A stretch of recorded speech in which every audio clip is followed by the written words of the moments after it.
Okay, so let us go with our problem sets pagdating ng basic processes.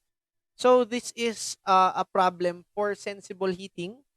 So after natin mag-discuss nung mass balances and energy balancing tapos yung basic process in air conditioning, we'll go with solving the problems. So this is problem number 1. And to refresh your memory about dun sa ating pinag-usapan kanina dun sa processes ng air conditioning, we'll talk about sensible heating. Okay. Okay, so for sensible heating, air undergoes the process of cooling to remove the moisture content. And after extraction, the dry air is reheated to 35 degrees Celsius. The volume of air is approximately equal to 22 cubic meters per minute as it enters the reheater. Yan yung problem natin. Now, we are asked to determine the heat required to heat the air in kilowatts. The final RH, hindi po red horse yan ha, relative humidity. The final volume in cubic meter per minute and the mass of air in kilogram dry air per minute if the condition at the entrance of the reheater is 12 degrees Celsius and at 78 degrees RH. So, meron tayong mga pinahanap dyan. Number 1, ano po yung pinahanap dyan? The heat required in the air. Ito yung number 1. Number 2, the final RH. The final volume in cubic meters. So, number 3. And the mass of air in kilograms dry air per minute if the condition at the entrance is, ito yung R. Ito yung point 1 mo. So, let us illustrate it. Okay? Let us illustrate. So, we have here a ducting system. Now, at that ducting system, tingnan natin kung nagre-record yan. Nagre-record naman. So, we have a heating coil. Yan. And then, meron tayong at different points at point 1 and then point 2. Ito yung air natin. Now, yung air natin, anong meron dyan? Undergo the process of cooling. Ibig sabihin, yung air natin will give off yung Q. Okay? Yung Q na itatapon ng air, na i-apply naman ng ating cooling coil. Now, yung cooling to remove the moisture content after extraction. So, ibig sabihin, meron kang point 1 na meron kang 12 degrees Celsius dry bulb. And then, yung RH mo is 78%. Ano pa yan? The air is reheated to 35 degrees Celsius. Okay. Ito na yung 35 degrees Celsius dry bulb. Dito sa dulo. Now, ito yung reheater natin. Ibig sabihin, mag-reheat tayo. Heating coil yun nandito. So, mali yung ating conception na yung heat natin is taken out of the air. Ano nangyayari? Kapag nag-heat up tayo, ibig sabihin may pinasok tayong init dyan. So, Q, ano yung itatapon ng air mo? Siyempre, yung air na malamig, iinit, magkakaroon ka ng condensate. Yan ang mangyayari dyan. Nagkaroon ka ng condensate. Now, we are ought to find yung point 1. Hanapin natin siya. At point 1, using yung ano? Using our psychrometric chart online or pwede natin kunin to using our steam tables. Pero I prefer, para mabilis, using yung ating app.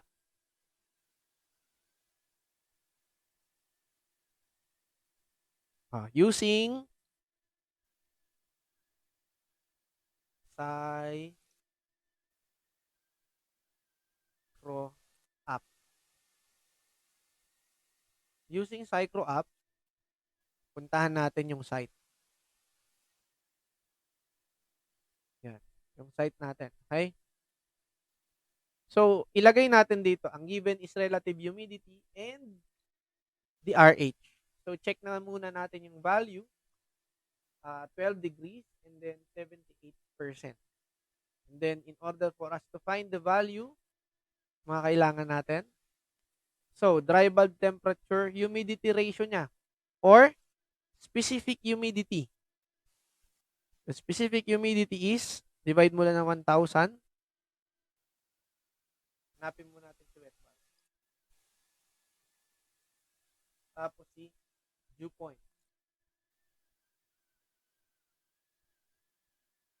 Specific humidity 1. Si specific volume at 1. And then enthalpy at 1. Specific enthalpy. So wet bulb muna tayo. Let us go to the app. Andito yung point niya. Okay? So wet bulb, 9.975. Dapat pare-parehas tayo dyan. 9.975 degrees Celsius. Dew point, 8.289.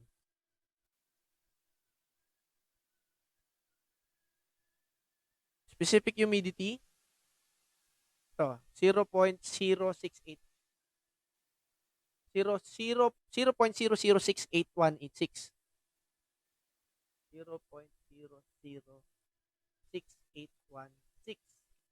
kilogram vapor per kilogram air. How about yung specific volume of that vapor? Specific volume. Okay. 0.817. Correct. Meter cube per kilogram. H1, enthalpy. What is the enthalpy? 29.265. 29.265 kilojoule per kilogram. Yan na yung mga value at 0.1. So, analysis. Okay? Analysis natin. What is the analysis? Kung ito yung dry air mo, okay, heat is added. And then, meron kang mass ng water vapor 1. Tapos, mass ng dry air 1. Ilalabas mo siya ng ano? May mass ng water vapor 2. And then, mass ng dry air 2. And then, magkakaroon ka dyan ng given off na mass ng condensate. Oh, di ba ang sabi natin? Note, yung mass ni dry air 1 is equal to mass ni dry air 2. And that is equal to mass nung air. Oh, that is true. Okay? And secondly, alam din natin na yung mass ng water vapor 1 will be equal to mass ng water vapor 2. That is correct. Okay? Pero meron tayong condensate dito. Okay. So let us solve. Okay? Yung mass ni air is simply yung volume ni air na given dyan in cubic meter per minute. Volume flow rate yan to. Diba? Divided by specific volume ni 1. That is equal to mass flow of air. Ano ito? Meter cube per kilogram ni air. Okay. Given ba yon? Yes, meron kang the volume of air. Oh, ibig sabihin volume flow rate niya 22 cubic meters per minute. That is equal to 22 cubic meters per minute. Yung nakuha mo dito na ilan? Ayan, 0.817 meter cube per kilogram. We cancel all the same units. Yung meter cube, iaakit mo tong kilogram dito sa taas. Ang natira is kilogram per minute. So, let us calculate. 22 divided by 0.817. The answer is 26.8 mass flow of air, 26.9278 meter cube per minute. Pero ang kailangan natin dito is seconds. So, divide natin ng 60 seconds per 1 minute. Divide by 60. The flow of air in terms of mass is 0.4488 meter cube. Hindi na pala to meter cube. Kilogram per minute na to. Kilogram per minute. Per second. Okay.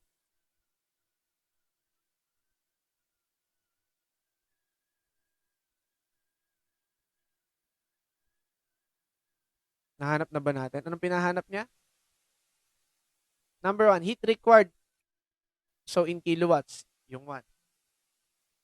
Now, mag-energy balance tayo. By energy balance, where E in is equal to energy out.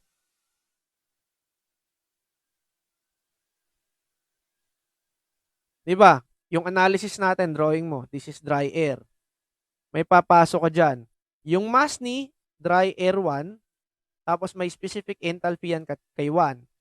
Tapos, merong ang mass ni dry air 2, tapos specific enthalpy ni 2. Ngayon, may reheater ka dyan. Okay, Q. Now, alamin natin yung state ng 2 at point 2. Ano lang ang given sa'yo sa point 2? Okay? Control Z. Point 2. Dry bulb temperature lang.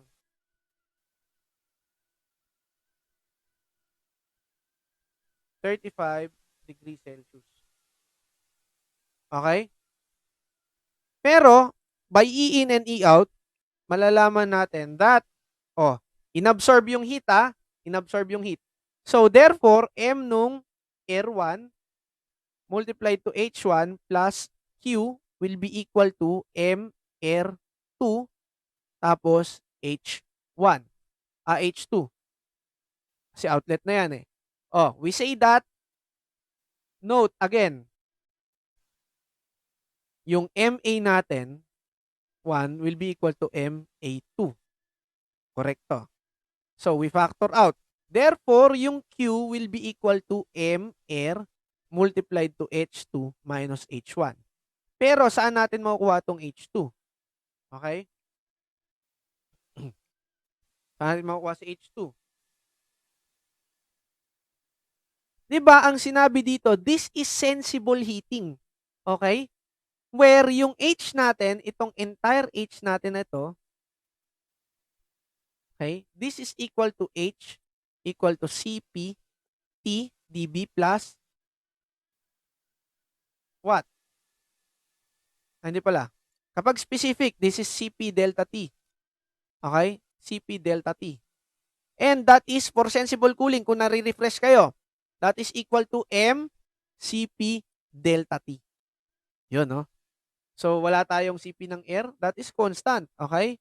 Ano to? QS yan. Sensible. Sensible heating. Yan na yun. Now, we can solve. So, therefore, Q is equal to delta H. And if Q is equal to delta H, then we can say M nung air multiply to the Cp of air multiply to delta T. Pwede natin gamitin yun dito. Very simple. Okay? So, yung QS natin is sensible na. Yung mass ng air, ano nakuha natin dyan? 0.4488.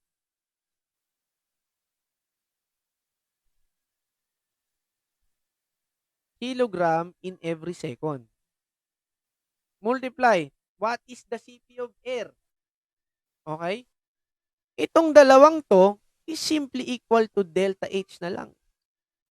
M delta H.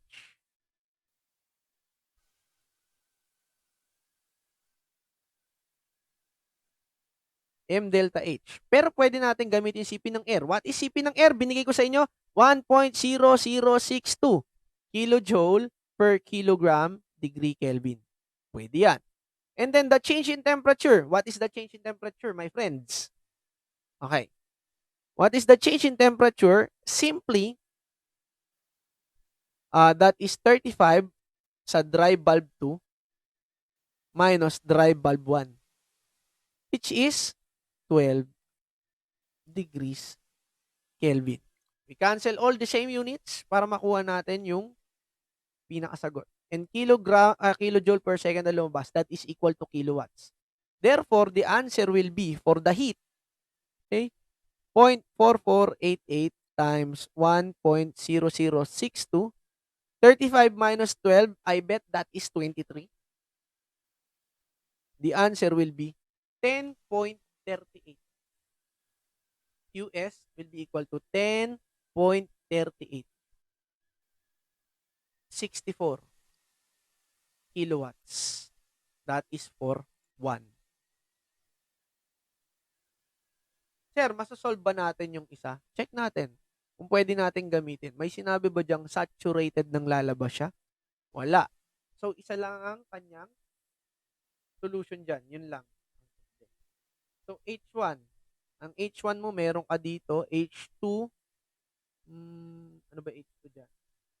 Check natin yung H2. Kung ang lumabas sa kanya is wala namang binigay dito. RH. Okay. Check natin kung 100%. Check natin sa 2. Nung lumabas siya, gamitin natin tong psychrometric. What if this is 35 and this is 100% ang relative humidity? Kasi wala naman sinabi, di ba? Check natin kung ano yung kanyang specific enthalpy. Now, the specific enthalpy is wrong. Ibig sabihin, hindi siya sakto. Hindi siya sakto. Pero, tandaan nyo, pag ganito ang lumabas, anong sinabi sa problem nyo? Hindi sinabi dyan, ha? Okay. The volume of air is approximately equal to as it enters the reheater. Ang clue mo dyan, air underwent the process of cooling. Cooling lang. Wala nang humidifying, dehumidifying. So, cooling.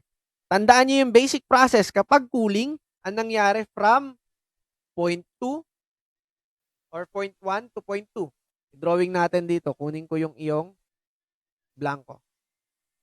Okay, cooling ang pinag-uusapan natin. Ido-drawing ko para malaman nyo. So, cooling. Okay? This is the diagram. Ito natin lagay. For cooling, ibig sabihin, yung process mo from cold place to hot place. Pag ganun, no? Dapat to heating. That is not cooling. Tignan nyo, ha? So, yung cooling lang, wala ka ng ibang process dyan. So, this is 0.1. This is 0.2. Okay. Ibig sabihin, this is 12 degrees Celsius. After siya mag-pass dun sa reheater, heating yan. Naging 35 degrees Celsius. Pero, yung SH niya or the specific humidity is the same. Okay? Specific humidity is the same. So, W2 is equal to W1. Heating ka lang. Excuse me. Hanapin natin yung specific humidity niya. Ibig sabihin, W1 is equal to W2. W1 is equal to W2 where that is equal to 0.00816. 0.06816 kilogram per kilogram air. Kilogram vapor per kilogram air. Ngayon, i-input mo ito dun sa iyong app. Hindi mo pwedeng assume dyan, pare, na 100% yung kanyang RH. Then, papalitan mo ito ng specific humidity. Ano yung specific humidity niya nakuha kanina? O di 6.816. Now, mahahanap na natin yung kanyang specific enthalpy. Now, the specific enthalpy is 52.682 at 0.2. So, H2 now will become 52.682 kilojoule per kilogram. Okay, pwede natin magamit to. Yung equation na to, M delta H. Mass of dry air, tignan natin kung mag-equal.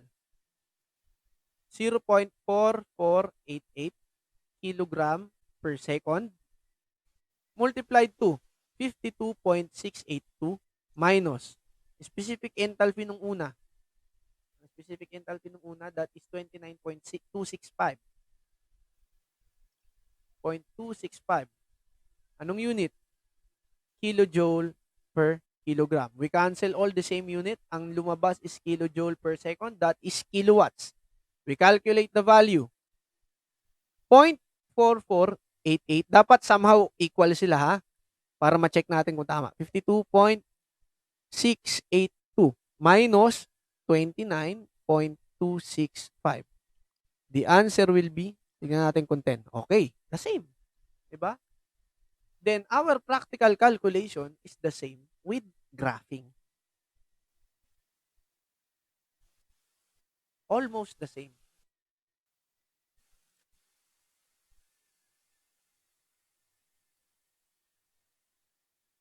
Ayan o. Kuha nating value. Diba? Almost equal. So, this is true. Okay?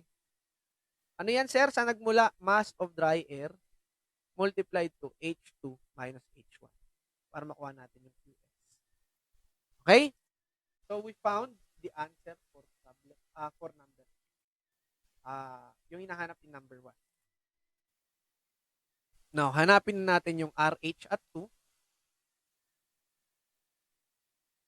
Yung temperature wet bulb at 2. Tapos, temperature dew point at 2. Kailangan natin yan. Okay? Tapos, specific volume at 2. Andito na, nakalista na yan sa ating app. So, dry bulb 2, specific ratio, okay, relative humidity, 19.44 yung RH niya.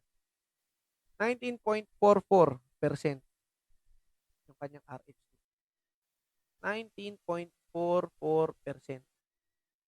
Wet bulb 2. Alamin natin. Wet bulb 18.687. 18.687 degrees Celsius. Yung dew point naman, dew point, 8.289. Okay? 8.289 degrees Celsius. Specific volume will be 0.883. Correct. 0.883 meter cube per kilogram. Ano pang hinahanap natin dyan? H2. Ito na, nakita na natin. Okay, that is for 2. How about yung number 2? Anong hinahanap dyan? The final RH. O, yun, nahanap natin. The final RH. RH2 is 19 point. This is 2. Yan. Hanap natin si 1. Ayun. 2. Check.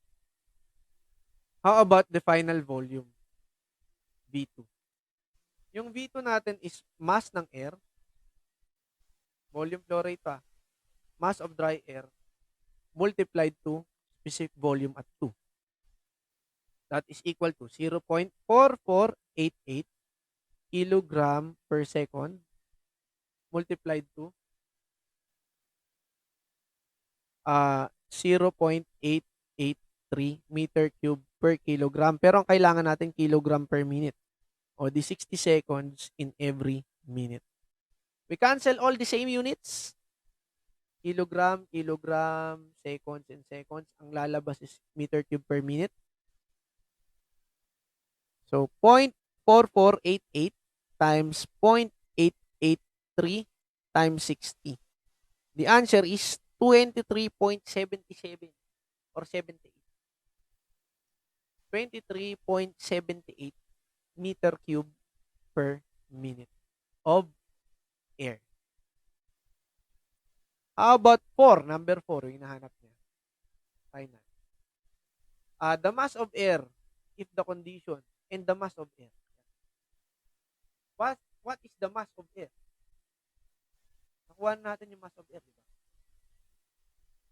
Ito na. Okay, so we have finally found all the values that are asked dito sa ating problem. And we note that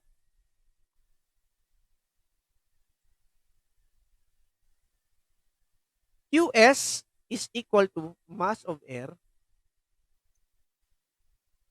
times H1 minus H2. But we found out that it is the total heat dun sa system natin.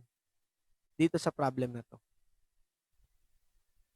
Can be equated to, equal yan sa M nung air, multiply to the Cp of air, multiply to the dry bulb temperatures. 1 minus dry bulb temperatures 2. Depending on the situation, if that is cooling or heating. Since we are only after sensible heating. Okay? That is for sensible heating. Very basic yung problem natin. Okay? So, let us take another 5-minute break and after nun, isa na namang sensible cooling problem. Okay? That will be all for this problem. Very basic naman siya.